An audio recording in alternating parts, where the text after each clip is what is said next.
மதுரையில் மாநாட்டிற்கு அனுமதி வழங்கும் விவகாரத்தில் காவல்துறையினர் அரசியல் சார்புடன் செயல்படக்கூடாது என்று சென்னை உயர்நீதிமன்ற மதுரை கிளை தெரிவித்திருக்கிறது. கூடுதல் விவரங்களோடு செய்தியாளர் கருணாகரன் இணைகிறார். கருணாகரன், விவரங்கள்.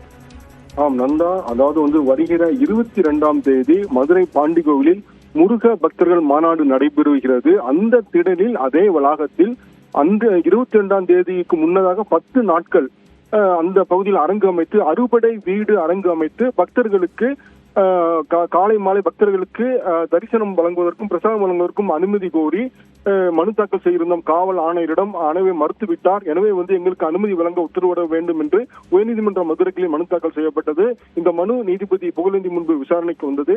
அப்பொழுது நீதிபதிகள் அரசு தரப்பின் காரணங்கள், அதாவது அந்த மாநாடு நடைபெறும் அந்த இடத்தில் முன்னதாக 10 நாட்கள் அறுபடை வீடு செட்டு அமைத்து வழிபாடு நடத்துவதற்கு அனுமதி மறுத்தது ஏற்புடையதுள்ள, அதற்கு கூறும் காரணங்கள் ஏற்புடையதல்ல.